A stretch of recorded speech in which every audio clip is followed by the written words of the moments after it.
대비를 하시되 그 대비하는 것 속에서 여러분이 쌤이랑 좀 의논을 해야 되는 것들을 좀 친밀, 기탄 없이 나눌 수 있는 것. 그래서 쌤이 좀 최선을 다해서 페이스메이커가 되어서 중간고사 때에는 그 어떤 시험보다도 좀 기분 좋은 시험으로 마무리가 되었으면 좋겠습니다. 간절히 바라는 마음으로 3주의 성실성 모드, 그 누구가 더 성실하냐에 따라서 쌤 생각에는 내신 결과는 달라진다. 이건 절대로 사고력이 필요하지 않다. 공부를 잘해야지, 똑똑해야지 잘 쓰는 시험이 아니다. 무조건 성실하면 맞출 수 있다. 들어가 볼게.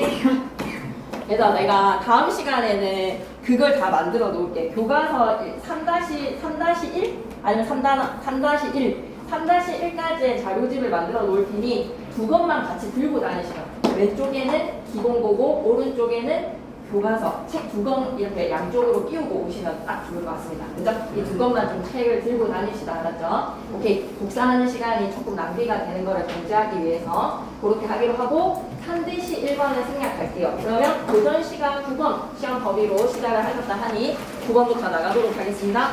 교과서도 만만치 않다. 어쨌든도 부지런히 나가보자. 도전 시간 9번 몇 페이지? 50페이지. 그러면 오늘 하고 이 문제 푸는 거예요, 여러분. 문제 푸시고 그 다음에 이제 쌤이랑 같이 또 나갈 것들 나가면 될 것 같습니다. 오케이. 50페이지 청산을 맺으시고 시작하겠습니다. 갈래 뭐지? 가나다 갈래 뭐지? 위에다가는 시조 3편이네. 9번 위에다가 시조, 공간 있으니까 시조. 천성이 쌤인데 갈래적인 특징 얘기하실까라고 하면 난 좀 하실 수도 있을 것 같아. 시조 정의 좀 내리고 가자. 시조란 물어보면 뭐라고 얘기해야 되지? 시조는 우리나라 고유의 정형시. 1학기 우리 수강한 멤버들 방학 숙제 하셨습니까? 필수 안 해놔도 참여했어요? 고전 시간 좀 안 했어요? 안 해도 괜찮아요. 근데 이거 할 때 하면 돼요. 수학이랑 과학 많이 하고 왔으면 상관없어요. 우리나라 고유의 정형시. 정형시 뭐지? 정형시는 뭐의 줄임말? 형식이 정해진 시라고 기억해놔야 돼. 형식이 정해진 시. 그러면 시조의 형식 얘기해봐봐 라고 하면 시조의 형식 얘기해줘. 시조란 어떤 형식을 꼭 지켜야 된다. 시조의 형식은 글자 수가 3사나 4사조의 음수율을 지니고 있어. 글자 수 3글자, 4글자, 4글자, 4글자. 그리고 한 장이 몇 번씩 끊어읽어져야 되지? 4음보의 율격을 지니고 있어야 돼. 4음보 율격. 그리고 기본적으로 초장, 중장, 종장, 초장, 중장, 종장, 초, 중, 종 3장에 6부에 45자 내외. 그리고 중학교 때도 좀 우리 했었단 이야기인데, 와 이거 글자 수 안 지키면 이거 시조 아닌데 이거는 시조라고 부를 수 없어 라고 했었던 게 규칙, 꼭 지켜야 되는 규칙이 뭐였다?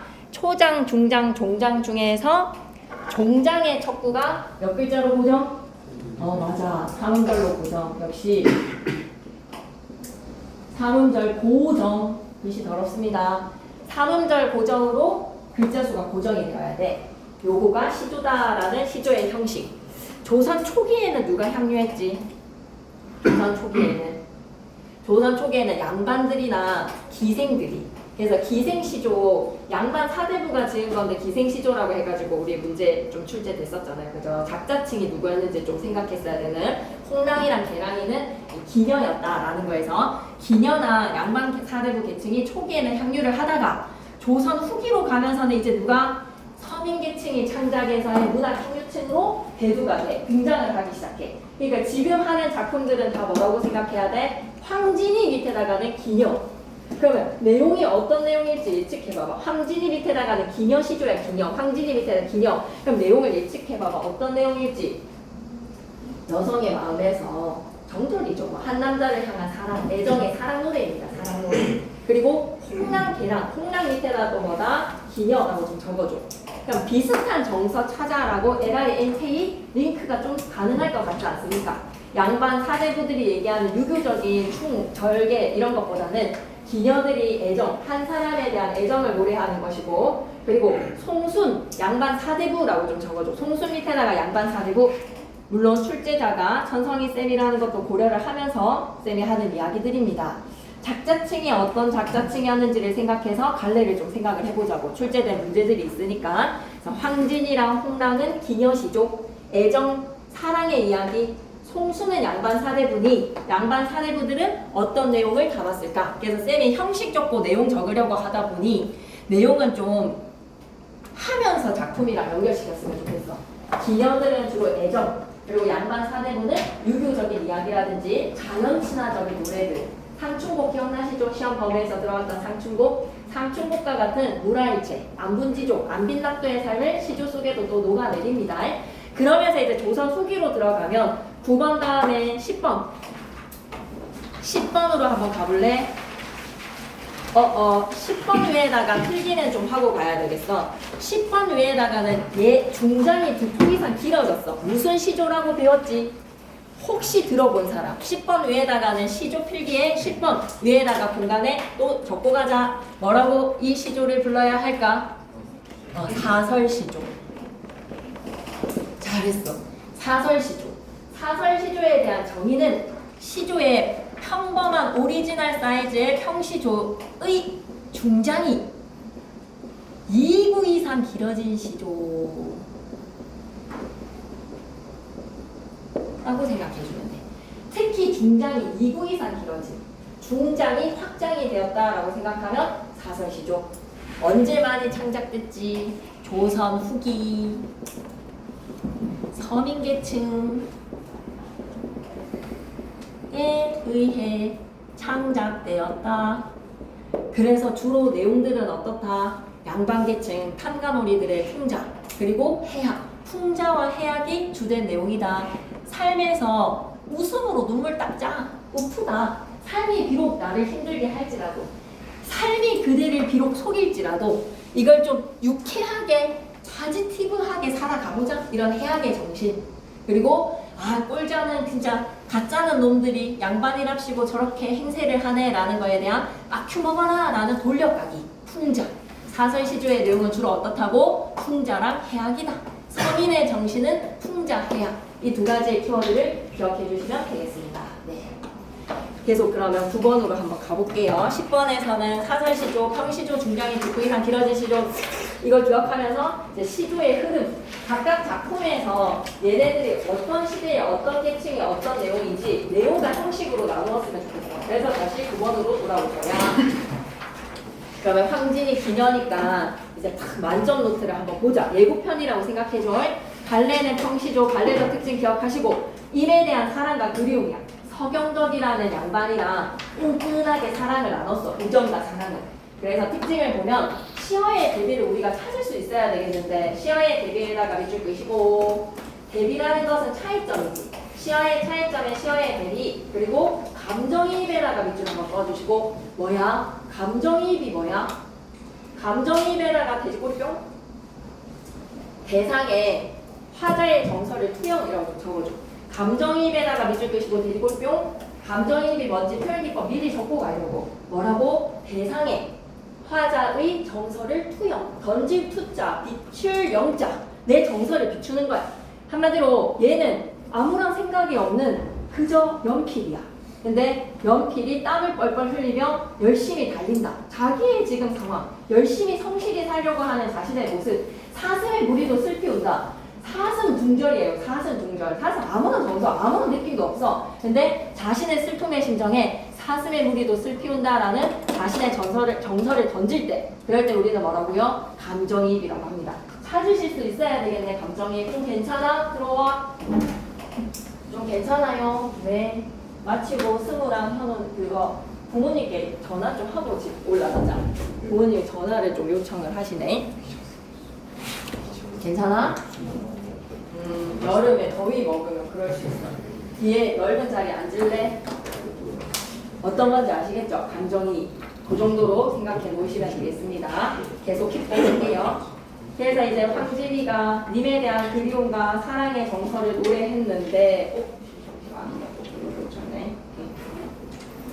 시어의 대비도 찾아야 되고 감정이입도 찾으셔야 됩니다. 그리고 두 번째, 불변성을 상징하는 소재로는 녹수.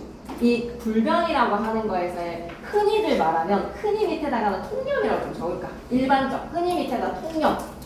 일반적인 통념으로 녹수는 푸른 시냇물이죠. 근데 이 푸른 시냇물이 원래 통념적으로는 변하지 않는 불변이야. 왜? 자연의 모습에서 정방폭포 한 1000년 전에도 있지 않았을까? 한반도에서의 정방폭포 있지 않았을게? 맞지? 그런 거에서 천지연 있지 않았을까? 백두산 천지 있었을 것 같은데. 근데 변하지 않은 그 자연의 이미지를 이 시에서는 흘러가는 물을 무엇으로? 가변성의 의미로 사용하고 있다는 것이요. 가변성에다가 밑줄 한번 꺼주시고. 1등급 정리는 본문 보고 오자. 청사는 내 뜻이요 슬래시 녹수는 님의 정의. 사용된 표현기법 하나 찾아주시오. 사용된 표현기법. 청사는 내 뜻이요 슬래시 녹수는 님의 정의. 사용된 표현기법 좀 한번 찾아보자. 그러면 청산이라는 푸른 산은 내 뜻이래. 그러면 A는 B다라고 했으니까 우리 사용된 표현기법에서 기본적으로 은유 하나 깔고 A는 B잖아요. 청산은 내 뜻, 녹수는 님의 정. A는 B, C는 D 사용했으니까 은유법 하나 적어주시고 그리고 또 사용된 거에서 A는 삐리리, B는 삐리리 문장구조 짝을 맞추면 무슨 법이라고 얘기해야 되지? 문장구조 짝 맞추면 대구법. 그리고 이미지를 보니까 청산이랑 녹수가 중장에서 다시 드러날 텐데 청산은 변하지 않고 녹수는 변한다라는 대비의 표현기법이 또 쓰였단 말이야. 그래서 세 가지를 좀 기억해줘. 대구, 은유, 대비. 대비는 대조라고 얘기해도 전혀 상관없어. 대비. 대구, 은유, 대비. 하나 적고 가자. 그리고 쌤이 얘기했던 시조의 형식이 여기에 다 들어있는 거 맞아? 초장, 중장, 중장의 3장에 청사는 내 뜻이요 3, 4. 녹수는 3, 님의 정의 4. 세 글자, 네 글자의 음수율의 4음보까지 확인할 수 있겠습니까? 종장의 첫 구가 녹수도라고 글자 수 정해져 있는 것도 확인할 수 있겠어요? 오케이. 그래서 시조의 오리지널 사이즈 잘 지켰네. 그럼 청사는 내 뜻이고 녹수는 님의 뜻에 님의 마음인데 녹수가 흘러간다. 흐르는 물이기 때문에 한 곳에 머무르지가 않아. 계속 흘러간들 밑에 나가는 가변. 청산이야 변할 송가. 청산은 그곳에 꿋꿋하게 그대로의 모습으로 뿌리 박혀 있잖아. 청산이야 변할 송가 밑에다가는 불변이라고 적어주시고 변할 송가에 사용된 표현기법 물어보면 뭐라고? 야 이씨 녹수가 변해도 청산이 변하겠어? 라는 거는 변하지 않는다는 것을 강조하는 서리법이죠. 서리에다가 밑줄. 그래서 시적하자 뭐라고 얘기한다? 녹수도 녹수에다가 동그라미 흘러가는 물에다가 감정이 된 거야. 녹수가 못 잊어서 울면서 흘러가는 거에서 녹수 먹미야 아무런 생각 없는 푸른 시냇물에 청산을 못 잊어서 울면서 흘러가는구나 라는 님의 정서를 투영시켰죠. 울면서 흘러간다라는 정서를 투영시켰기 때문에 녹수는 뭐라? 감정이입의 대상이다 라고 기억해줘야 된단 말이지. 그럼 다시 한 번 더 정리 들어가 보자. 현대어트 풀이로 얘기하면서 한 번 더. 청산은 내 뜻이고 변하지 않는 내 마음. 나는 지조와 절개야. 1편단식 너 하나밖에 없어. 시냇물, 푸른 시냇물은 님의 마음이야. 그러니까 한마디로 님이 나를 잊고 님이 나를 변하더라도 님의 사랑이 변하더라도 내 마음이야 변하겠습니까? 라는 거는 나는 변하지 않아. 너가 비록 변할지라도 나는 여기에서 있을게 라는 마음. 그러니 님의 마음도 녹수도 나를 못 잊어서 울면서 흘러가는구나 라는 것으로요. 화자의 이 지조와 절개의 사랑을 보고 님도 감동을 한다라고 생각하지 않을까? 서로가 그리워하고 있는 마음으로 님도 울면서 흘러가는구나 라고 해서 마무리 지으면 되지 않겠어요? 오케이. 그러면 1등급 정리로 가보자. 시어에 대비해서 청산은 불변성 변하지 않는 마음. 그래서 선생님 수업 시간에 또 했는데 한 번 더 재탕을 하는 게 좀 그렇네요 라고 생각하지 마시고 이제는 다시는 없는 내용 정리라고 생각하고 바로 오늘 듣고 문제풀이로 연결시키셨으면 좋겠습니다. 내용 듣고 바로 문제풀이 연결하기. 그래서 청산은 불변성 변하지 않는 화자의 마음. 화자에다가 동그라미. 녹수는 가변성 변화무쌍한 이랬다 저랬다 변심하는 님의 마음. 님의 마음에다가 동그라미. 그래서 녹수도 울면서 흘러갑니다. 청산을 못 잊는다라는 것으로 그럼 님은 화자를 아예 단념했다. X. 님도 화자를 그리워한다라고 생각해 주셨으면 좋겠어요. 빠르게. 오케이. 님도 화자를 그리워한다. 여기까지 다 됐으면 문제 관련된 거 하나만 좀 보고 오시죠. 2번 문제의 기억 갑니다. 화자에 대한 님의 변할지도 모르는 사랑 맞습니다. 변할지도 모르래다가 밑줄 끄시고 밑에다가 뭐라고? 가변이어서 적어도 저 큰 책상 버튼 누르면 높아지는 거 알지? 알고 있어? 버튼 누르면 징 높아져. 버튼을 눌러봐. 그 다음에 니은으로는 갈 수가 없구나. 그러면 2번에는 1번 선지 5 하면 되지. 그리고 3번으로 가자. 3번에 가행 시적 형상화 방법으로 볼 수 없는 것은 굳은 뜻과 변하는 정을 대조시켰다. 굳은 뜻 밑에다가는 다시 한 번 더 청산, 변하는 정 밑에다가 다시 한 번 더 녹수 적어주시고 울음을 물이 소리내어서 흐르는 것에 비유하였다. 아 좋습니다. 옆에다 감정이 울음을 울면서 간다라는 감정이 한 번 더 적어주시고 그 다음에 청산은 불변한다라는 맞아. 녹수랑 청산이 자연이기 때문에 자연은 변하지 않는다라는 관습화된 상징에다가 밑줄 그시고 흔히 말하는 이런 게 있죠. 통념이죠. 통념. 통념적으로 관습화된 상징, 일반적으로 청산과 녹수는 일반적으로는 변하지 않는 자연이에요. 1000년 전에도 고성산 있었거든요. 송선할매 무덤 1000년 전에도 고성산 괜찮은 있지 않았겠어요? 네. 화학산 있지 않았겠어요? 청산과 녹수의 자연은 흔히들 관습화되어서는 불변입니다. 근데 이 시에서는 녹수가 뭐가 되었다는 거야? 가변이야. 정이 변하는 것을 물이 흘러가는 것으로. 맞아. 물이 흘러가 버리면 유동적이지. 변화되는 유동성이지. 그게 정이 변하는 것으로. 그래서 이별을 청산해 해 이러면 이제 곤란하다. 이 이별의 이야기에서 속세로부터 벗어난다라는 탈속은 자연 친화적 주제가 되지 않겠나? 그래서 탈속적에다가 X 너무 쌩뚱. 이별의 마음을 노래하는 노래에서 갑자기 속세로부터 나는 벗어나서 신선처럼 살다요 라는 탈속은 쌩뚱. 그래서 3번에는 답 5번 하시면 되겠네요. 오케이. 그리고 나시조로 갑니다. 홍랑의 몇 번을 가려 꺾어. 역시 양반 사대부 한 명이랑 찐 사랑을 나누었습니다. 갈래는 임진왜란 시기쯤이라고 생각하면 돼요. 선조 임금부 시기에 홍랑과 양반 사대부와 진한 사랑을 나누었던 갈래는 병시족. 역시 님에 대한 보내는 사랑, 그리움. 특징 첫 번째, 자연물 위에다가는 맷버들 한번 좀 적어주시죠. 자연물 맷버들을 통해서 대상에 대한 하자의 정서를 드러내고 있다. 특징 첫 번째, 자연물은 맷버들. 그리고 2번에다가 도치법 자그마하게 별표, 단조로움을 피하고 신선한 느낌을 주더라. 나로 가자. 맷버들을 가리 꺾어라고 하면 가려서 골라서 꺾는다는 거. 이쁜 것만 꺾고 싶어. 이쁜 것만 드리고 싶어. 맷버들을 가려 꺾어서 정성이야. 정성에다가 밑줄 아무거나 꺾는 게 아닙니다. 가려 꺾어서 골라 꺾어서 보내노라 님의 손에. 보내노라 님의 손에 사용된 표현기법 뭐라고? 도치. 그리고 맷버들에다가 하트 표시 하나 좀 해줘. 맷버들에다가 하트 표시 하시고요. 이거 얼마든지 다른 시에서 맷버들과 동일한 기능의 시어를 찾으라는 문제는 충분히 나오지 않을까? 화자의 사랑과 정성, 그리고 화자의 분신이라고 생각하시면 됩니다. 나보기가 역겨워 가실 때 말없이 진달래꽃을 따서 뿌리오리다. 가시는 걸음걸음 그 진달래꽃을 밟고 가세요 라고 했을 때 진달래꽃 얼마든지 화자의 사랑, 정성을 나타내는 분신으로서 합격. 그죠? 계속 갑니다. 맷버들을 가려 꺾어서 보내노라 님의 손에 자신은 창밖에 심어두고 보세요. 자신은 창문밖에 심어두고 보셔셔. 보쇼셔. 밑에다가는 소망이라고 좀 적어놓을까? 창밖에 심어두시고 밤비에 새잎이 뿅뿅뿅 하고 새잎이 나거든. 그럼 나처럼 여겨주세요. 날인가에다가 밑줄 기억해 주기를 바라는 거야. 우리가 몸이 떨어져 있더라도 마음만큼은 떨어지지 말자. 맷버들의 새잎이 나면 그걸 나처럼 여겨줘. 홍랑의 맷버들 가리 꺾어에 나로 가겠습니다.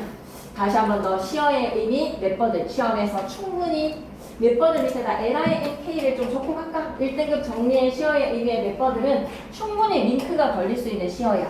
그랬을 때 여러분은 뭘 찾으면 된다? 쌤이 좀 문제에 있습니다. 화자의 분신, 사랑과 정성을 나타내는 시어를 한번 찾아보세요. 쌤이 좀 문제에 있을 겁니다. 오늘 요 정도는 한 주의 숙제로는 너무 적죠. 아직까지는 초반이라. 화자의 마음을 전하는 매개체다. 새입이 난다라고 하면 이 새입을 뭐라고? 나처럼 여겨주세요. 섬세한 여인에다가 밑줄 데스. 그러면 나머지는 별로 어렵지 않았어 이 노래는. 그러면 우리는 2번으로 가보자. 2번에 맷버들은 화자의 분신이라고 했을 때 선생님 새입인데요 라고 하지 마시고 맷버들도 화자의 분신, 새입도 화자의 분신, 화자의 분신에다가 밑줄 기억해 주기를 바라는 마음으로 골라 꺾어서 님에게 보내겠대. 맞는 선지지. 창밖에라고 하면 님을 그리워하는 마음이 님에게 닿을 수 있는 가장 가까운 공간 맞습니다. 가장 가까운 공간에다가 밑줄 님이 계시는 그 창밖에 세입이라는 그걸 나처럼 여겨주세요. 가장 가까운 공간에다가 밑줄. 그리고 4번 문제 해결할게. 보기를 바탕으로 나를 이해할 때 적절하지 않은 것은 보기 박스 중요합니다. 기생 홍랑의 시조로 님을 그리워하는 연모의 감정을 노래하고 있다. 조선시대의 기생들은 사대부 남성들과 애정관계를 이루어도 신분상의 제약으로 인해서 혼인까지 이르지는 못했어. 신분상의 제약에다가 밑줄 기생이니까 어디 양반 사대부랑 결혼을 하겠냐. 일반적으로 이들의 사랑은 이별을 전제로 깔아있어. 그러니까 영원할 수 없는 사랑이야. 내가 조강지처로서 이 남자의 자식을 낳고 가정을 꾸린다? 불가능해. 기결하는 신분은. 그러니 이별이 늘 깔려있는 거야. 이별을 전제에다가 밑줄 제한된 사랑은 작품 속에서 님과 거리를 두고서라도 나를 바라봐 주시고 애정의 관계를 이어나가는 나를 기억해주는 나를 잊지 말아요 이런 정서라고 생각하시면 되겠네요. 1번 갑니다. 몇 번을에다가 동그라미 이별을 전제에다가 밑줄 그럼에도 불구하고 곁에 있고 싶다. 곁에 있고 싶은 하자의 소망에다가 밑줄 창밖이라는 공간을 통해 님과 거리를 둔 채 제한된 사랑을 하는 하자의 상황이다. 아, 괜찮지 않을까? 창밖에서 들어갈 수 있지 창 안으로는 들어오지를 못하는 거야. 님의 방 안에서 내가 피는 꽃은 아니잖아. 몇 번들은 창밖에 제한된 사랑에다가 밑줄 그나마 제일 가까운 거리는 어디까지? 창 밖까지. 심어두고 보세요라는 거는 이어가기에다가 밑줄 세입이 나거든 이라고 했을 때 세입에다가 동그라미 치시고 이거 뭐라고? 화자의 분신이라고 생각해줘. 임과 사랑의 결실을 맺을 수도 있겠다. 내가 막 자식을 낳는다. 이 집안의 조강지처가 된다. 아, 안 됩니다. 안 됩니다. 맺을 수도에다가 X 하시고 이별을 전제로 하기 때문에 혼인이 될 수가 없어요. 무조건 이별입니다. 그러니 나를 잊지 말아요를 기억해 주세요. 세입이 나거든 이라는 것은 나를 기억해 주기를 바라는 마음으로 나를 사랑을 이어가고는 싶지 결실을 맺는다는 거는 안 돼. 결실은 안 돼. 날인가 여기 쇼셔 자신을 잊지 않고 바라는 기억해 주기를 바라는 화자의 마음이더라. 끄덕끄덕 다와 간다. 좀만 힘내자. 다의 작품으로 가는데 다에다가는 별표 3개 다에다가는 별표 3개고 3주목을 좀 하기는 했습니다. 하지만 이제 여기에서 꽃을 피울 자연친화적인 노래이기 때문에 다 작품에서 무한정 뻗어나갈 수 있어요. 다른 작품으로 쌤이 연결시키는 것을 좀 노려보실 수 있기 때문에 다 작품의 정서랑 비슷한 것을 막판에 좀 정리를 해야 돼요. 이런 자연친화의 시조가 있다라는 다른 작품들이랑 좀 연결이 가능해야 됩니다. 자, 그러면 송순의 10년을 경영하여 평시조. 와, 이 사람은 완전 자연의 기이야, 기. 자연의 기의에다가 밑줄. 좀 전에 이거를 자연의 기이한다는 건 속세로부터 벗어난다라는 거 이거 두 글자로 뭐라고 하면 되지? 자연의 기이를 한다는 거는 속세로부터 탈피, 탈속. 탈속에 이게 바로 안빈낙도야. 탈속의 안빈낙도는 이런 노래여야 해. 특징 첫 번째, 자신에게 자신의 삶의 공간을 내어주겠다. 삶의 공간을 내어주겠다에다가 밑줄 집에 방이 3칸인데 거기에다가 청산 1칸 주고 나 1칸 주고 강산아 너는 어디 들어가야 되겠니? 자신의 삶의 공간을 내어주는 가족으로 인격화시켰어. 청산이랑 그 다음에 달이랑 청풍이랑 모두가 다 뭐다? 자연이 가족입니다. 그런 참신한 발상으로 자연친화의 태도를 드러냈구만. 자연물에 빗대어서 하자의 정서를 표현하고 있구만. 고문 내용 갑니다. 10년을 경영하여 경영학과 할 때 경영입니다. 계획했다는 거지. 그러니까 기본으로 즉흥의 마음으로 대충 막 한 거 아니야. 10년 동안 고민을 막 엄청난 계획과 준비로서 제2의 정신으로 10년 동안 초려상관을 지었어. 10년 동안 계획을 했는데 엄청 의리의리한 궁궐도 완성이 될 수 있는 시간인데 3칸짜리 고작 초가집을 짓는데 10년의 경력을 기울였다. 초려상관 위에다가 뭐라고 적어야 되지? 가난, 소박. 마인드 자체가 10년으로 막 금으로 두른 자금성 그런 거 알아. 간신받기야. 10년의 시간 속에 이 사람은 고작 3칸짜리 초가집 지어냈습니다. 나 1칸 가졌죠. 3칸짜리 초가집이니까 나 1칸. 그리고 달한테 1칸. 그리고 청풍한테 1칸. 방이 다 찼네. 빈 방이 없네. 강산이라는 가족은 아직 남아있는데 이 강산은 드릴 데가 없으니 병풍처럼이라고 추가를 좀 삽입을 하고 가자. 불러두고 보리라 앞에다가 우리는 뭐를 집어넣자? 병풍처럼. 10년 경영에서 초려상관 지었습니다. 3칸짜리 초가집에 달아, 앙칸 써라, 청풍아 바깥판 써라. 나 한 칸 가질게. 어라 강산이가 남았네. 어이 우리 강산이 어디 들이지? 드릴 데가 없으니까 뭐 하자? 병풍처럼 강산을 둘러주고 보리라. 차경이라고 하거든요. 집안 경치에서 내 집안의 주변의 경치를 차경이라고 하는데 강산은 차경처럼 우리 가족이랑 함께 살아가는 풍경으로 삼을 거예요. 병풍처럼 둘러두고 자연과 함께 살아가겠다. 이 사람들의 마인드를 좀 공감을 하셔야 됩니다. 어떤 마인드로 살아가겠다? 안분지족, 색깔짜리 초가집이면 난 더 이상 필요할 거 없다. 암호타, 백년행락, 이만한 데를 어떠하리? 상충곡에서 백년행락이 요만하면 딱 됐습니다 라는 안분지족의 삶의 태도 상충곡에서도 드러냈었지. 똑같은 마인드인 거야. 10년 경영에서 초련상관 지었다잉. 나 한 칸, 달 한 칸 청풍한테 줬다잉. 그리고 강산은 드릴 데가 없으면 병풍처럼 둘러두고 보리라. 마지막으로 이제 이 얘기를 해야 돼. 이줄 끌게. 동일한 인격체에다가 이줄 식솔이야. 식솔. 우리 가족이야. 달이랑 청풍이랑 강산이 내 가족이야. 패밀리다라고 생각하는 거에서 뭐라고 생각하셔야 된다? 물화일체. 물심입니다. 하나하나 꼭 기억해 주셔야 됩니다. 물화일체, 물심입니다. 그래서 쌤이 뭐 때문에 이거 많이 강조했었지? 상충곡에서 물화일체가 드러나는 구절이 뭐였어? 깨꼬리가 막 지저귀는데 쟤랑 내가 정서, 흥이야 나를 쏘냐라는 거에서 야씨 이거 물화일체여서 중요한 작품에 이런 물화일체의 정서를 드러내는 시조가 있어 라고 김할대 쌤이 좀 얘기를 했었어. 그리고 또 상충곡에서 뭐라 그랬어?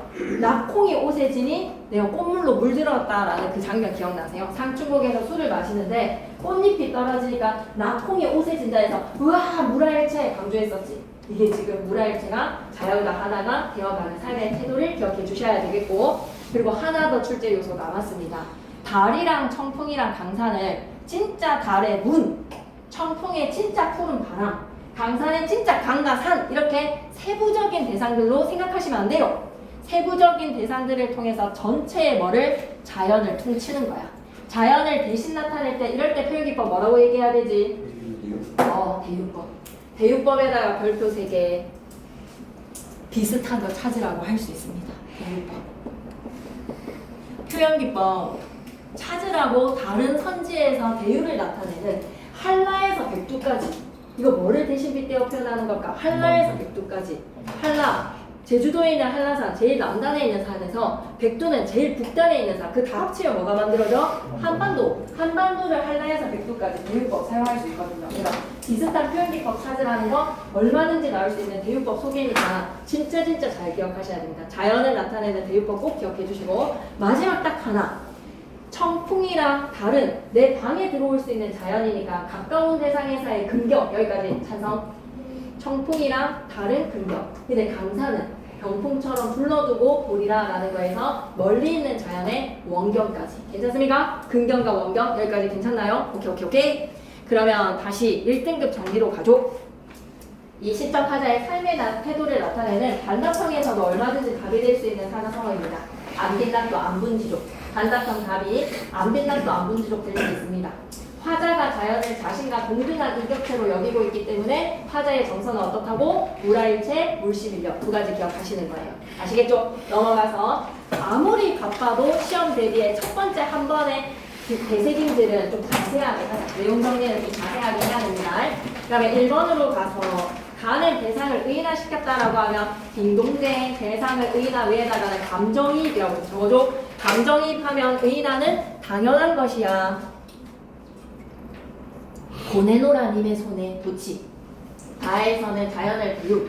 가와 나는 자연물을 통해 인에 대한 사랑을 드러내고 있다는 거 완전 맞지? 나와 나는 종장에서 시상을 전환을 해서 화자의 의지를 표출하고 있다라고 하면 종장에서 시상을 전환하면서 지각할 수 있는 건 종장의 역할이 맞기는 해 얘들아.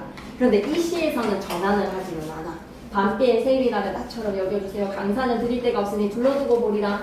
전환하면서 지각하는 경우 있을 수 있습니다. 하지만 이 시에서는 어때? 전환이라고 얘기할 수는 없네요. 그리고 4번 문제도 해결했고 2번 문제에 남아있는 3번 선지 한번 볼까? 3번 했고 4번. 초려상간 좋다. 가난과 소박, 청빈이라는 단어 너무 좋다. 청빈에다가 동그라미. 헤헤. 갑자기 충이 임금님께 충성, 충에다가 X. 불변성을 지닌 존재로 변하지 않는 화자의 충이가 아니라 강산을 병풍처럼 둘러두고 즐기는 원경의 자연이라고 생각하면 돼. 그래서 청사는 그냥 뭐다? 나와 하나 되어서 살아가는 물화일체의 대상이야. 미음의 산지 고칠게. 물화일체의 대상이라고 적자. 물화일체의 대상. 미음의 강산을 물화일체의 대상으로 고쳐주세요. 물화일체의 대상. 4번 해결했고 5번 갈게요. 인간과 자연의 대조였다면 예를 들어봐봐. 인간과 자연의 대조라면 본문 내용에 어떤 내용이 있어야지 인간과 자연의 대조일까? 인간과 자연의 대조에다가 줄 어떤 내용이 있어야지 A가 등등등이 될 수 있지? 예를 들어보자. 사람은 참 인간사는 있잖아. 가변적이야. 근데 자연은 그대로구나 라는 거에서 하나 구절 좀 적고 갈까요? 청사는 그대로이지만 청사는 그대로 청사는 불변 아 청산 적었나? 미안해라. 이렇게 고쳐도 돼. 자연사는 불변 인간사는 가변.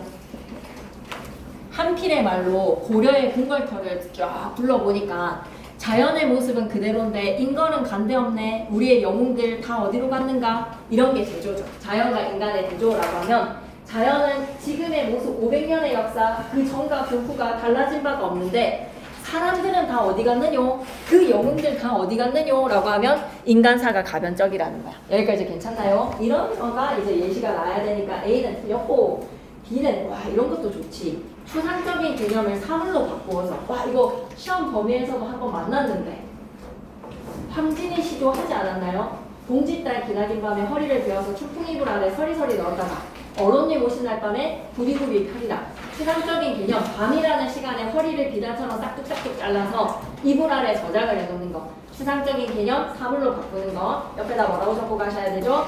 관념의 구체화. 참 좋은 문제 유형인 것 같습니다. 5번 문제는 정말 좋은 문제 유형이군요. 관념의 구체화.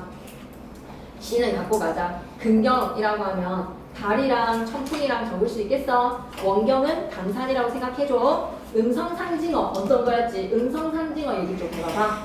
음성상징어라고 하면 본문에서 뭐가 있어야 된다? 서리서리 넣었다가 구비구비 펴리라. 음성상징어 밑에 의성어, 의태어라고 적어주셔야죠. 의성어랑 의태어가 본문에 있어야 됩니다. 서리서리, 구비구비, 촐랑촐랑, 보글보글, 찰랑찰랑. 5번 자연과 인간의 사이의 경계를 허무는 표현을 통해 그렇지. 달도 우리 집에 들어올 수 있어. 강산도 우리 집에 들어올 수 있어. 청사는 있잖아. 병풍처럼 불러두고 볼 거야. 맞아. 그래서 인격체, 동일한 인격체로 여기고 있는 물화일체의 경지라고 볼 수 있겠네요. 끄덕끄덕. 그럼 문제 속의 어휘 개념으로 가보자. 대유법 이거 맞아? 부분으로 전체를 나타내는 거. 기억해줘. 부분으로 전체에다가 줄 속성이나 특징으로 전체 나타내는 거. 속성이나 특징으로 전체 나타내거나 부분으로 전체 나타내거나. 꼭 좀 기억해줘. 대유법 너무 중요합니다. 시험에 나올 것 같아요. 대유법 옆에다가는 시험이라고 좀 적어주세요. 대유법 비슷하게 찾는 거 시험에 나올 것 같습니다. 시험. 청빈하다라고 하면 욕심 없다.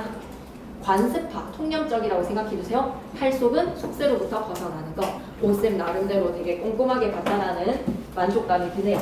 그래서 여러분은 뭐를 청사는 내 뜻이고 샥 풀어주고 몇 번을 가려 꺾어 샥 풀어주시고 10년을 경영하여 샥 풀어주시고 숙제로 좀 해주시면서 비문학 들어가도 되겠습니다. 비문학 한 줄로 해놨다라고 해서 비문학 폭수로 가시죠. 7번부터 또 봐봐. 근데 천성희 쌤이 냈다라고 한 거에서 나온 거는 하나도 없고 그 냈다라고 한 내용의 소재가 걔가 아니라 그 문제의 유형을 다른 애를 통해서 냈다라는 거를 여러분은 확인하셨습니까? 이거 어휘 냈다라고 했지만 그 어휘를 낸 게 아니라 다른 파트의 어휘를 냈으니까 시험 범위 전체의 어휘를 본 사람만 맞출 수 있는데 어휘 냈다라고 한 거에서 그 어휘만 공부한 사람은 틀린 거잖아요. 그죠? 그러니 천성희 쌤이 해주시는 말들을 쌤한테도 좀 옮겨주세요. 그럼 쌤도 약간 예상될 수 있는 내용들을 적중시키면서 같이 해나갈 건데 그것만 보시는 게 아니라 전체를 다 보셔야 되는 거예요. 문제 유형을 하는 거에서. 그래서 이 지문 냈다라고 해가지고 우리 그거 쌤이 막 OX 퀴즈랑 문제, 네 문제 만든 거에서 그 지문 정작 안 나왔잖아요. 이 지문은 꼭 나왔다라고 했는데 그 지문 안 나왔잖아요, 시험에서. 다른 지문 나왔잖아요. 그러니까 그런 거에서 그런 모든 것들의 이야기를 다 참고를 하되 모든 범위를 보셔야 되는 것이 강구의 말씀이오다. 7번으로 갈게요. 도시 내부 구조를 설명하는 모델 갑니다. 중심화재, 동심원 모델, 선형 모델 다 핵심 모델라고 하는 순간 여러분 이거 뭐라고 생각해야 돼? 모델, 동심원, 선형 다 핵심. 이거 뭐라고 얘기해야 되지? 설명 방식에서 모델의 유형, 도시의 내부 구조를 설명하는 세 가지의 모델에 대해서 각각 설명을 할 때 우리는 이러한 서술 방식을 뭐라고 합니까? 분류라고 좀 적고 가자. 중심화재 옆에 동심원 모델, 선형 모델, 다 핵심 모델, 위에다가 뭐다? 모델의 유형, 분류. 모델의 유형을 세 가지로 나누고 있다. 분류를 기억해 주셔야 돼. 분류. 세 가지 모델. 그리고 또 중요한 건 뭐냐? 다 핵심 모델이 몇 가지로 분화가 된다? 네 가지로. 이럴 때 우리가 네 가지로 셀이 파고들었어. 구성 요소도 쪼개어서 설명하는 거 서술 방식에서 뭐라고 얘기합니까? 한 대상을 구성 요소로 쪼개어서 설명할 때 서술 방식 뭐라고 얘기합니까? 분석. 그래서 분류랑 분석 두 가지가 쓰이고 있어. 모델의 유형 세 가지로 나누었다. 모델의 유형 양상 세 가지로 나누었다라고 하면 분류. 다 핵심 모델의 양상 네 가지를 각각의 구성 요소를 팠다라고 하면 분석.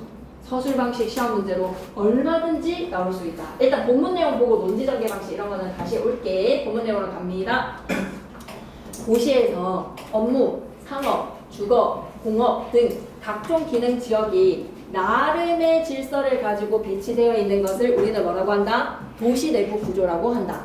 위에다가 정의.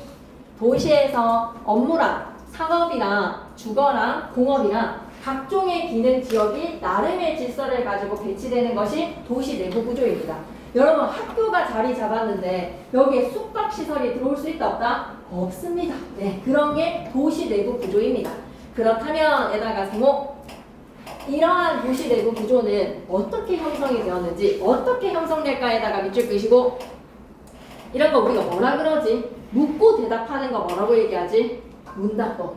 어떻게 형성이 되었는지 물어보고 글쓴이가 답을 내릴 거야. 20세기 전반의 이를 설명하기 위해서의 이가 가리키는 게 뭐다? 도시 내부 구조가 어떻게 형성이 되었는지를 설명하기 위해서 동심원 모델, 선형 모델 두 가지가 제시가 된 거야. 묻고 대답했으니까 문답이라고 생각할 수 있는 거지.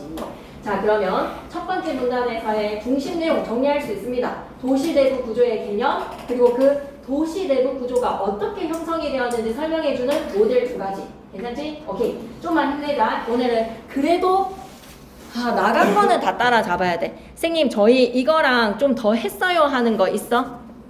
선생님, 7번 저희 다 했습니다. 그 다음에 현대시도 나갔습니다 하는 반 있나요? 현대시에서 선생님 우리 반은 현대시도 시작했는데요 라는 반 있나요? 현대시는 아직 아무도 안 나갔나요? 교과서는 제 막내가 나간 반 있나요? 교과서에 OT만 했습니까? 오케이.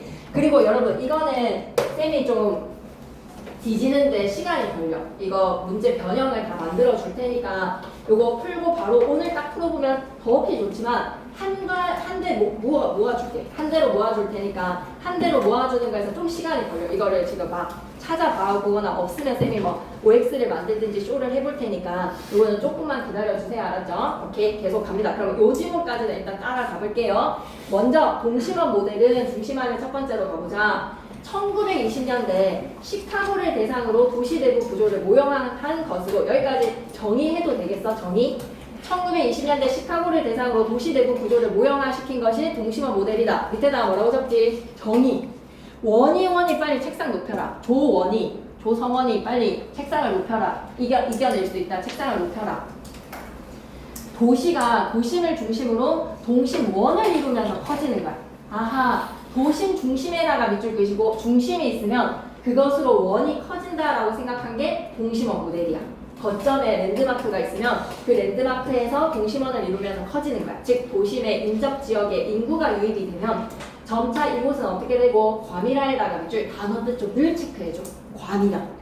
과밀화라고 했을 때 밀도할 때 밀 아닙니까? 과밀화 단어 뜻 지나치게 밀. 인구나 건물, 산업 따위가 한 곳에 지나치게 집중에다가 밑줄 과밀화.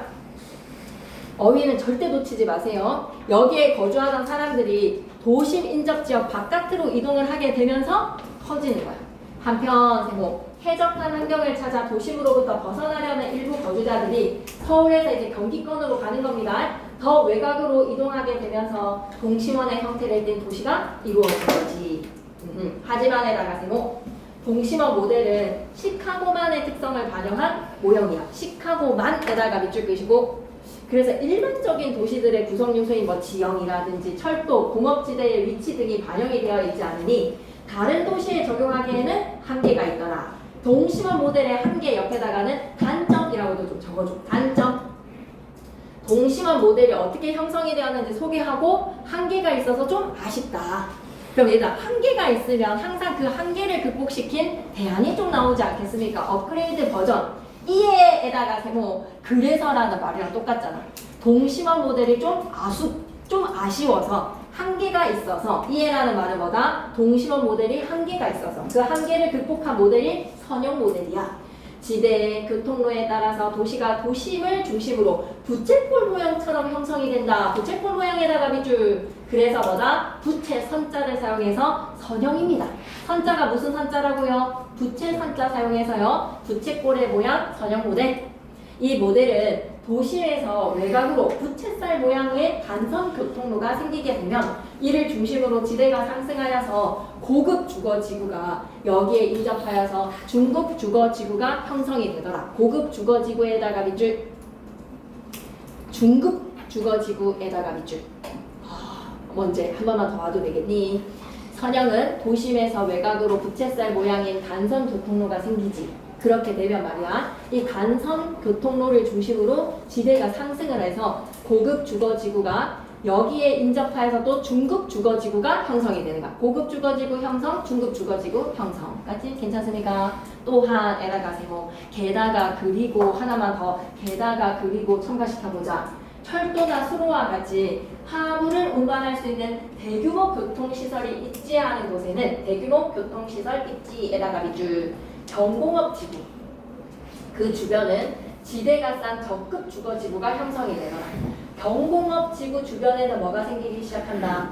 주거지구로는 적합하지가 않아. 경공업 지구의 주변 지역이라면 적급 주거지구가 형성이 되는 거야. 고급이랑 중급이랑 적급이랑 세 가지가 어디에 형성이 되는지 가치 정보로 꼭 체크하셔야 되지 않겠습니까? 시험에 나오겠지요? 예. 그냥 내용일치 문제로 고급은 어디, 중급은 어디, 적급은 어디 기억하셔야 되겠네요.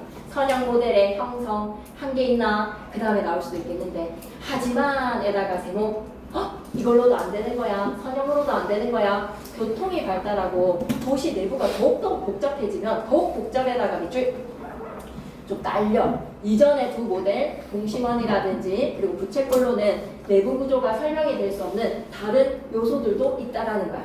그래서 또 한계. 그래서 또 발전한 한 단계의 업그레이드가 바로 뭐다? 이에 등장한 것이. 그래서 등장한 것이 그러니까 한 모델의 한계로 그 다음 모델이 제시가 된다라는 선지를 좀 생각할 수 있지 않겠습니까? 도시가 여러 개의 핵심을 중심으로 형성이 된다. 중심의 거점의 도심의 중심이 하나가 아니라 여러 개의 핵심에다가 밑줄 끄시고 그게 바로 다 핵심. 도시가 커지면서 핵심을 중심으로 여러 기능 지구가 분화하게 된다는 거지. 도시가 커지면서 핵심이 여러 가지 그 핵심을 중심으로 밑줄 꺼줘. 여러 기능에다가 밑줄. 다 핵심은 여러 기능에다가 밑줄. 그렇게 적급이랑 중급이랑 고급으로 딱딱딱 보다는 지구가 분화. 다핵심 모델에서는 이러한 기능 지구가 다음에 네 가지 양상으로 분화가 되는데 한 대상의 종류라기보다는 한 대상을 구성 요소로 쪼갰기 때문에 분화 옆에다가는 분석이라고 좀 적어야 돼. 이 글에서는 모델의 유형은 세 가지로서 분류. 다 핵심 모델에서의 구성 요소로 쪼개어 설명하는 것은 분석. 이렇게 기억했으면 좋겠어. 자, 갈게. 네 가지 양상 분석. 첫째, 활동마다 유리한 입지 지점에 따라 분화. 활동에다가 밑줄 끄시고 예를 들어보자. 교통이 편리한 지점에 도매업 지구가 있지. 그렇죠. 교통이니까. 수륙교통 관계가 좋은 곳에 공업지구가 있지. 좋습니다. 둘째, 어떤 활동은 유리한 입지 지점에 높은 지대를 지불할 능력이 없는 경우 다른 지점에 또 입지해도 돼. 대안으로 말이야. 어떤 활동 같은 경우에는 나한테 유리한 지점인데 지불할 능력이 없어. 여기에 땅값을 사는 거에서 삼성 얼마든지 서울에다가 사고 싶지. 하지만 그럼에도 불구하고 땅값이 너무 비싸니까 공장이 어디로 가는 겁니까? 중국까지 가는 거 아니겠어요? 예를 들어서 도매업이나 창고업은 도심 주변에 입지하는 것이 너무너무 유리하죠. 하지만 넓은 토지에 공장을 지을 땅이 너무 비싸요. 그러니 도심 주변은 지대가 비싸서 동탄이라든지 평택이라든지 이런 데로 뻗어간 겁니다. 셋째, 동종의 활동은 집적, 이런 단어 너무 좋지 않나? 집적에다가 별표 3개. 집자가 무슨 집자지? 집중할 때 모을 집자, 적자는 무슨 적자지? 쌓을 적자, 놓을 적자. 그래서 집적은 꼭 기억해야 돼. 모아서 쌓은 거야. 집적하다라는 거는 뭐다? 모아서 쌓은 겁니다. 네, 모아야죠. 집이 있죠. 동종의 활동은 같이 있는 게 더 이익이에요. 그러니 집중해서 분화합시다. 금융 다, 첨단 과학기술단지 다 같이 모여 있잖아요. 도매업, 소매업 등을 각기 일정한 장소에 집단화하여 상권을 유지하게 되더라. 괜찮습니까? 네. 집단화도 밑줄 하나 떠주세요. 집적의 집단화. 상권 유지를 위해서는 모이자. 넷째, 상이한 활동을 직접 하면 집적을 상이한 데 했다? 불이익이 발생해. 그래서 서로 분리되어서 위치를 하자. 그래서 주택지구는 주택지구끼리, 공업지구는 공업지구끼리, 소매업지구는 공업지구랑 서로 분리를 한다는 거야. 어허. 주택지구는 뭐랑 안녕? 공업지구랑 안녕. 소매업지구는 뭐랑? 공업지구랑 서로 분리가 돼야 된다는 거. 기억해주세요. 이제 끝났어. 마무리. 결과를 지어줘야지. 최근에는 경제적, 사회적, 행정적 요인을 바탕으로 도시 내부 구조를 분석하는 다양한 모델들이 등장하고 있다. 다양한 모델들이 등장에다가 이쪽 계시고, 그럼 모델은 세계뿐만 아니라 그 외에도 ETC 등등등이 있다라는 겁니다. 이것뿐만 아니라 다른 애들도 있어요 라는 거에서 다양한 모델들이 등장. 최근의 전망입니다. 최근의 동향입니다. 최근에는 이 3가지 모델로는 안 돼. 다양한 모델들이 어떤 조건에 따라서, 경제적인 요인에 따라서, 사회적 요인들에 따라서, 행정적인 요인에 따라서, 다양한 요인에 따라서 더 많이 도시 내부 구조에 다양한 모델들이 등장을 하고 있습니다. 왠지 이거 좀 나올 것 같지 않나요? 이 지문은? 이 지문 좀 빼놓지 않고 출제를 하실 것 같습니다. 이러한 모델들을 적용해서 도시 내부 구조가 어떻게 형성이 되었는지 이해하는 것은 해야 되는 일이야. 밝히면서 마무리할게. 도시의 각종 기능 지역들이 배치된 질서와 논리를 규명하며 규명 단어 너무 좋은데 규명에다가 별표 하나 쓰시고 명자가 무슨 명자일 것 같습니까? 밝을 명자. 확 알 수 있게 따져서 바로 밝히는 거. 밑쪽에다 따져서 바로 밝힌 규명을 해줘서 질서 논리를 확 밝혀줘서 도시의 변화를 예측도 해주고 도시 계획을 수립하는 데는 뭐가 필요하다?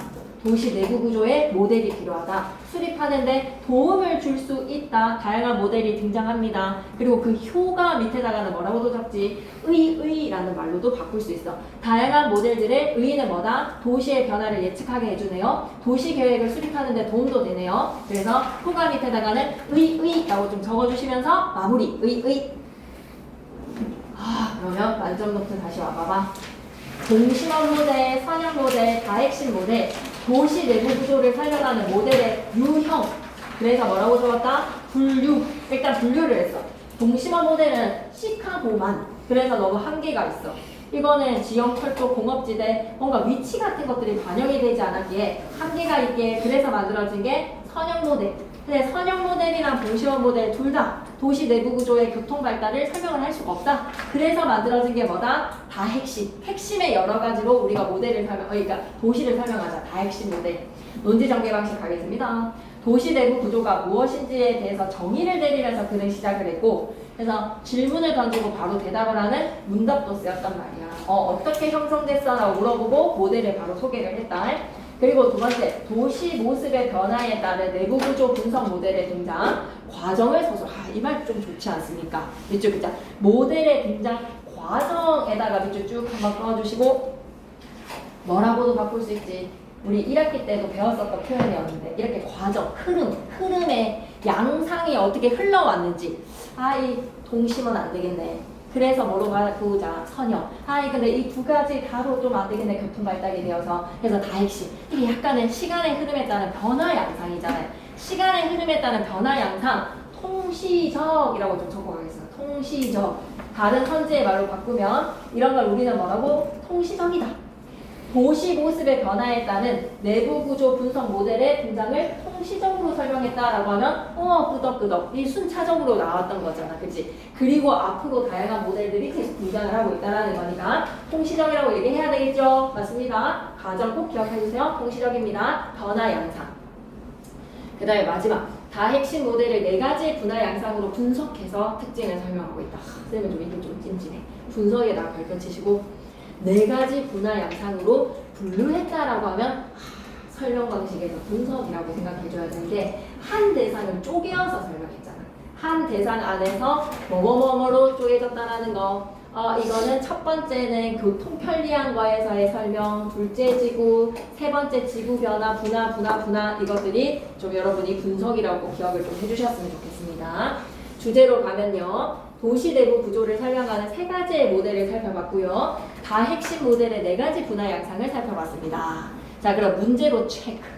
도시에서 각종 기능 지역이 나름의 질서를 가지고 배치되어 있는 것은 무엇이라고 한다고요? 정의를 내렸지? 도시 내부 구조. 도시의 일반적인 구성 요소인 지형, 철도가 반영되지 않았네. 제일 한계네. 이것마저도 반영이 되지 않았다.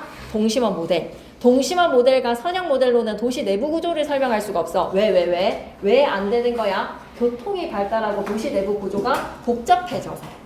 도시 내부 구조의 복잡성, 교통의 발달로 인해서 이 2가지로는 설명할 수 없게 되어 등장한 모델은 다 핵심 모델이고, 다 핵심 모델이 등장할 수밖에 없었던 배경은 뭔지 기억해 주셨으면 좋겠습니다. 교통 발달, 도시 내부 구조의 복잡성. 이 2가지는 기억해 주셨으면 좋겠어요. 괜찮지?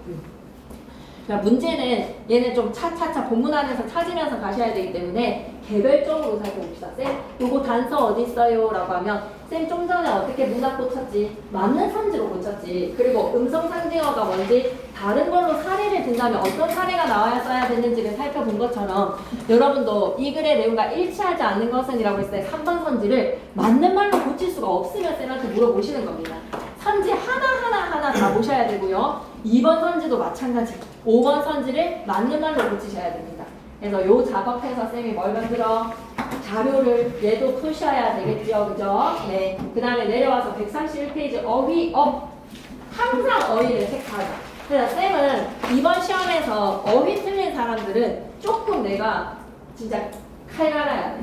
내가 진짜 찾을 수 있었던 점수였는데 이렇구나라는 거에서 이거는 진짜 마이너스 붙이거나 막 스펠링 하나 실수로 점수 까인 거나 마찬가지라고 생각하셔야 됩니다. 절대로 어휘는 놓치지 마세요.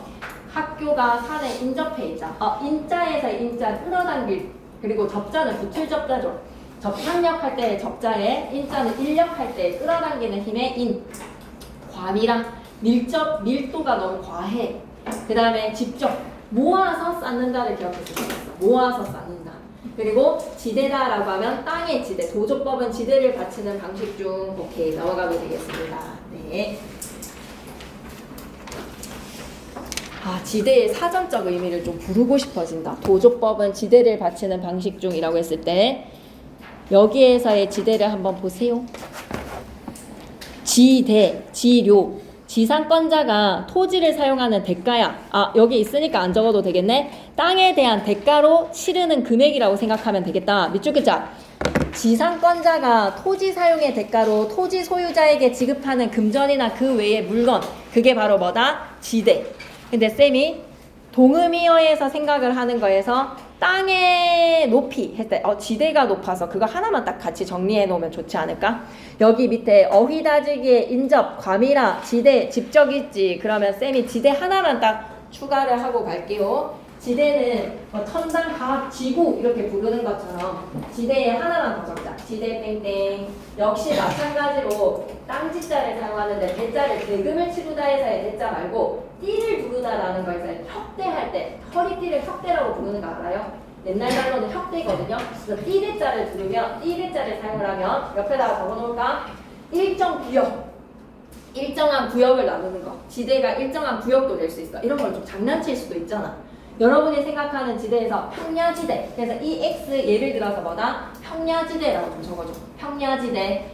평야니까 나주평야 이런 거 배웠지? 평야지대에서의 이 지대랑 지금 대금을 치르는 지대랑은 다르다라는 걸 기억하셔야 됩니다. 아시겠죠? 네. 이게 약간 찝찝해서 평야지대의 지대랑 사용료로 지불하는 지대랑 다르다. 오케이. 문제는 꼭 반드시 쌤이랑 확인하고 넘어가야 되고 4번 문제, 2번 문제 해야지. 4번 문제, 2번 문제 해야 되겠지. 4번 문제, 2번 문제 반드시 해주세요. 오케이. 그러면 학교에서 나간 건 다 따라잡았다라고 생각하면 되나? 여기까지? 오케이. 그러면 쌤이 이제 반드시 하나만 딱 하고 자유를 줄게. 8시 40분 안 넘길게. 네, 얘기해주세요. 네. 응? 교과서 뭐요? 아, 나간말 했네. 오케이. 그러면 다음 시간에는 그걸 하고, 선생님도, 이런 거 나온대, 얘들아. 잘 적어놨나? 이거. 문학사의 흐름, 이거 적어놓은 거 잘 적었나? 작가 정리, 자, 그러면 다음 시간에 이걸 할 거거든요. 교과서를 쌤이 준비를 해놓을 테니까 다음 시간에 지금 자료를 만들기에는 좀 시간 아깝잖아요. 그러니 이거는 다음 시간에 하기로 하고 그 대신 한대시를 딱 하나 해놓으면 진도가 많이 떨어질 것 같습니다. 한대시 앞에 거 다 하나만 하고 헤어질까? 너무 열심히 했네 오늘. 그러니까 봐봐. 그러니까 이 처음의 열정을 끝까지 유지할 수 있는 사람은 절대 없어. 누가 달리기를 하는데 초반에서의 막 흥분으로 그러면 늘 페이스 낮추라고 하잖아. 마라톤을 할 때 자기 본 페이스를 유지하면서 점점 빨라졌다 또 점점 이렇게 페이스를 조절을 해야 되는 거잖아. 그러니 여러분 그것만 좀 기억해 주세요. 학교에서 하는 내신에서 벼락치기를 하라는 말이 아니라 잘 듣고 쌤한테 잘 소통만 해주시면 쌤이 막판에 삭삭삭 해줄 테니까 또 조금씩만 좀 놓치지만 않고 있으면 돼. 3주에 아무것도 안 했는데 한번 해보겠다라고 하면 진짜 좀 큰일 날 수가 있단 말이지. 그러니 쌤은 여러분이 이 시간 왔을 때만 좀 잘했으면 좋겠고 사실 쌤의 마음은 그래. 금요일에는 뭔가 우리가 외박주가 생긴다라고 하면 다음 주도 변함없이 8.15에는 학교에 있적이죠. 내가 막 외박을 가게 된다라고 하면 이렇게 하시면 돼요. 만약에 내가 오늘 수업을 못 들어 8월 15일에 내가 집에를 꼭 가야 되겠어. 그러면 영상으로 주말에 듣고 오는 거 방법 하나. 그리고 수요일이 다음 주에 수요일날 개강을 하기 때문에 우리보다 한 템포가 느리잖아. 수요일날 와서 듣는 방법 하나. 이렇게가 있어. 내가 집에를 가야 된다라고 하면 금요일날에 가서 쌤이 바로 영상을 보낼 거야. 그럼 영상으로 수업을 듣고 오는 방법 하나. 아니면 현장에서 듣고 싶다라고 하면 수요일날 듣는 방법 둘. 이렇게 두 가지가 있으니 아니면 수요일도 학사 일정 때문에 너무 바쁩니다. 발표 수업 해야 됩니다. 뭐 내서 제출해야 됩니다. 라고 하면 그 주에 와서 쌤한테만 좀 영상을 듣거나 하는 거. 동혁이 방식이 쌤은 괜찮았다고 생각하거든. 좀 바빴던 거 정리하고 한꺼번에 와서 쌤 옆에서 영상 듣고 그때그때 모르겠는 거 물어보는 방식도 쌤은 좀 잘 하면 좋은 방식이라는 생각이 듭니다. 그러니까 그런 것들을 쌤이 좀 잘 소통을 해줬으면 이라는 바람이 있고 12페이지를 하고 바로 보내줄게. 여기서부터 범위라는 걸 우리는 알고 있으니까 12페이지 가 하고 바로 갑니다. 나까지도 할 수 없습니다. 가 하고 갑니다. 이 문제 광화문, 겨울, 불꽃, 나무 명사들을 나열을 했어. 그러면 이 시의 핵심 소재는 뭐다? 광화문을 기억해라. 그리고 광화문의 겨울을 생각해라. 광화문은 가을인데 겨울이래. 그리고 불꽃과 나무의 연관성은 뭘까? 아하, 자연 생태계 파괴에다가 밑줄 감수성에 실 줄 알았는데 T의 생각입니다. 왜 자연 생태계를 파괴합니까? 라는 것에 대한 문명 비판. 문명을 비판하는 목소리. 시간은 언제지? 겨울. 공간적 배경은 언제지? 광화문. 구체적인 지명이라는 광화문 누가 모르겠어, 그지? 현장감을 살린다. 지금 우리의 당장의 당면 문제라는 거가 확 느껴져. 지금의 문제라는 것이. 현대 문명에 대한 시적화자의 비판적 인식을 직설적으로 드러내더라. 비판적 의식에다가 밑줄 직설적입니다. 그러면 가로 한번 가볼게요. 해가 졌는데도 어두워지지를 않아. 이런 걸 우리는 한자어로 뭐라고 하지? 불야성이라고 합니다. 밤이 오질 않아요. 불야성이다. 밤이 없다라는 거에서 불야성이다. 해가 졌는데 어두워지지 않는 거는 네온 사인의 불빛 때문에. 도시의 현대 문명에다가 밑줄 끄시고 그래서 편의점이 세계 자연의 순리에 어긋나잖아. 사람은 자야지. 12시부터 8시까지 누군가는 지금 희생을 하고 있다는 거잖아. 그리고 그거 뭐야? 파리바게트 빵. 야간에 다 사고 났잖아요. 그죠? 희생자들의 사고는 다 야간 근무 때 사고가 났잖아요. 그죠? 자야 되는 시간인데 일을 하니까 사고가 나지. 도시의 현대 문명은 어떻다? 순리에 어긋나고 있다. 왜? 다음에 여러분 공부는 좀 하고 5시간 숙면을 취하면 되지 않을까. 겨울 밑에다가는 계절, 저물역이라는 구체적 시간적 배경, 광화문 내거리 옆에다가는 구체적이라고 적어봐.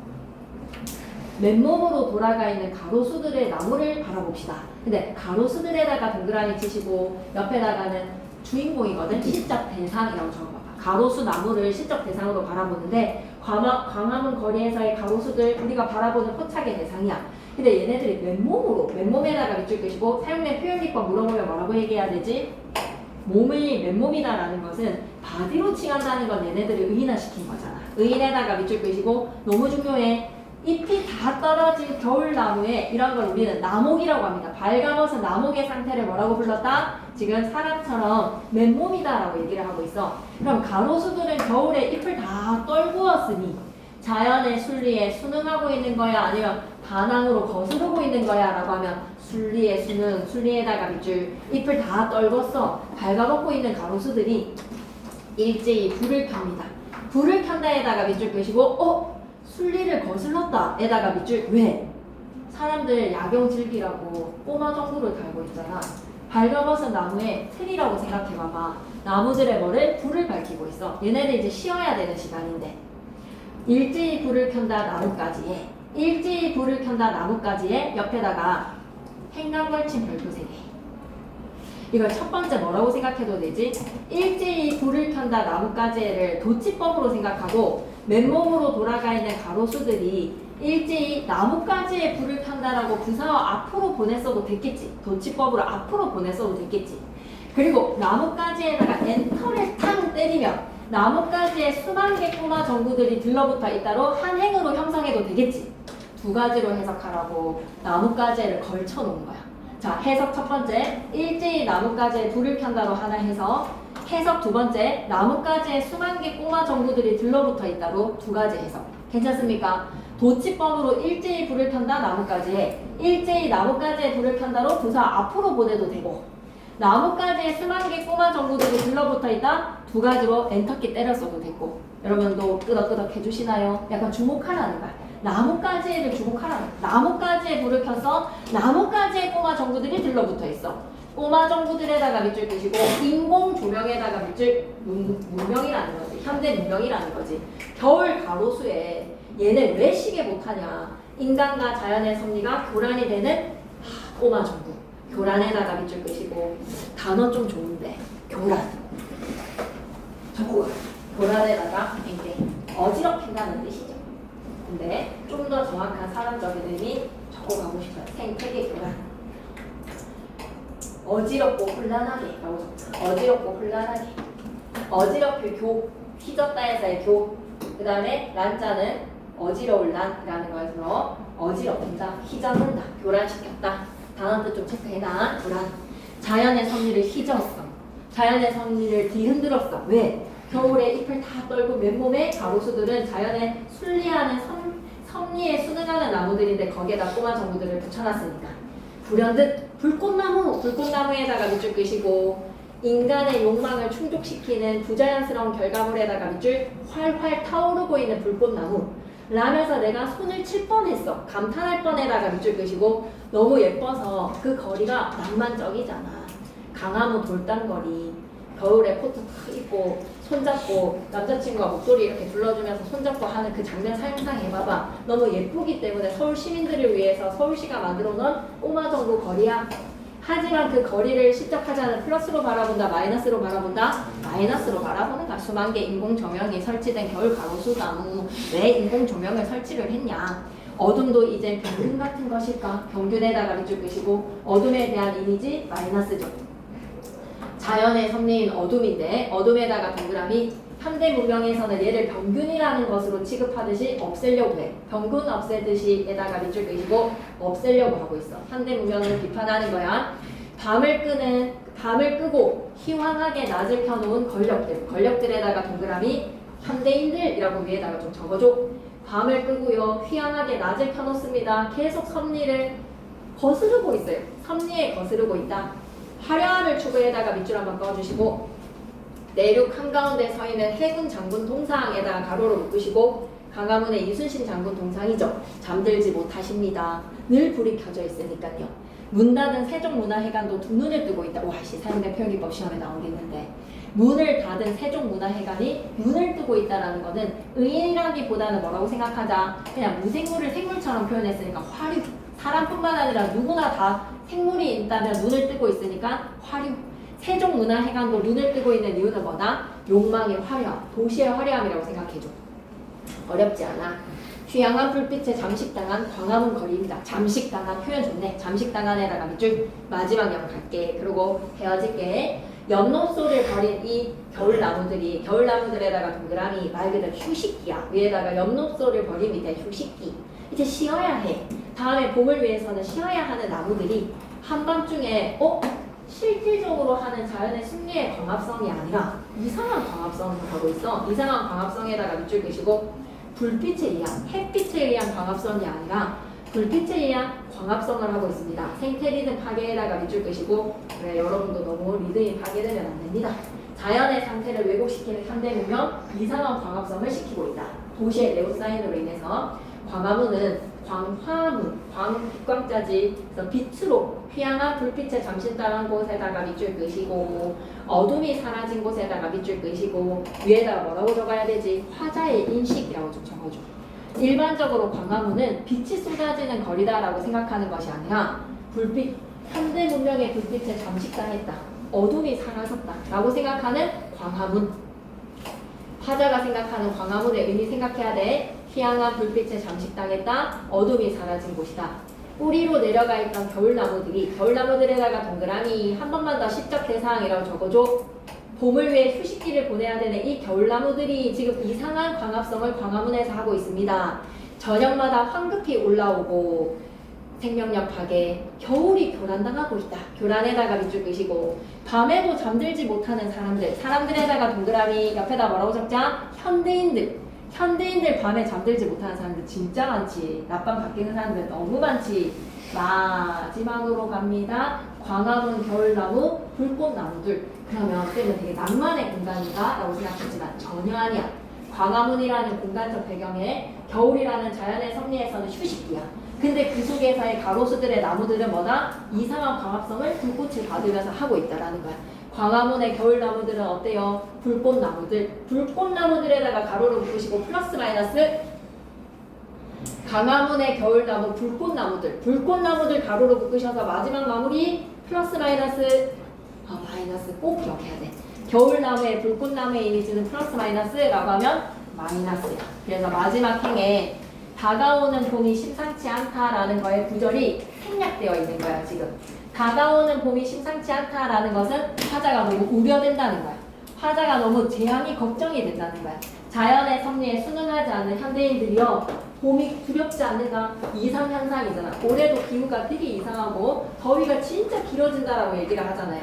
그러니 다 자연 생태계 파괴입니다. 현대 문명의 이기심입니다.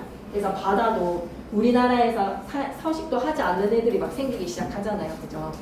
해파리 진짜 징그러운 거 많이 보지 않았어요? 바다 놀러 가가지고 방학 기간에 갑자기 얘기하려니까 너무 소름이 돋네요. 네, 너무 이상한 그 동글동글한데 우리나라에서는 아예 없는 아열대 지역에서 나오는 해파리래. 근데 동글동글한 공점 모양인데 온 바다에 다 깔려져 있었거든. 그걸 좀 봤어가지고 갑자기 생각이 나서 이 이상기후 때문에 생기는 거에 마지막 구절 뭐가 생략됐다고? 다가오는 봄이 심상치 않다라는 거에서 여름이 너무 두려워. 바다에서의 여름이 너무 달라지고 있대요. 지금 우리나라 대한민국의 바다가 너무 달라지고 있다. 정리하자. 만점 노트. 그리고 문제는 다음 시간에 한꺼번에 풀게. 자유시자 저정시 이건 아까 했고 1등급 정리 갑니다. 시상 전개에 따라 이거 진짜 너무 중요하네. 화자의 정서 변화에다 별표 3개. 얘가 변화는 항상 출제 요소야. 비포와 애프터를 당신이 찾으셨소? 라고 물어보는 거기 때문에 항상 변화는 출제 요소입니다. 그래, 아까 도시대구 구조 진짜 나올 것 같거든요. 그 모델에서 어떻게 변화되어서의 양상, 과정이기 때문에 통시적이라는 것도 너무너무 중요하고 그 구조 하나하나에서의 문제 적용하는 것이 변화는 출제 요소다. 불꽃나무를 보고 박수를 칠 뻔했대. 감탄할 뻔에다가 밑줄 끄시고 불현듯 불꽃나무! 라면서 손뼉을 칠 뻔했어. 너무 예뻐서. 너무 그 모습에 감탄. 그런데 희망하게 낮에 켜놓은 권력자들에 대한 비판의 인식, 현대인들의 비판적 인식이라고 생각하네요. 자연의 섭리에 순응하지 않는 현대인들에 대한 비판적 인식, 이상한 강압성을 하고 있는 불꽃나무들, 잠들지 못하는 사람들, 편의점 알바생들 좀 걱정되지 않습니까? 3교대, 2교대 근무들 좀 걱정되지 않습니까? 그래서 현대인들의 안식의 삶에 그분들의 희생이 있어서라고 하기에는 잠들지 못하는 사람들 잠들어야 되는데 라는 우려, 다가오는 봄이 심상치 않다. 시야의 상징적인 의미, 이거 너무 좋다. 어둠과 겨울은 뭐다? 휴식과 충전의 시간인데 현대인들에게는 어둠을 무엇으로 여기고 있다고? 병균처럼 없앤다라고 얘기했어. 꼬마 정부들은 뭐다? 인간의 편의와 화려함을 추구하는 것으로 이쪽이다. 현대인의 이기심 상징에다가 밑줄 도시를 화려하게 꾸미려고 하는 현대인의 이기심이다라고 생각하시면 되겠죠. 괜찮으십니까? 네, 나시는 중위 수준입니다. 나시, 나룻배와 행위는 중위 수준이라 다음 시간에 읽는 순간 그냥 다 끝이 나니까 다음 시간에 이거 세트하기로 하고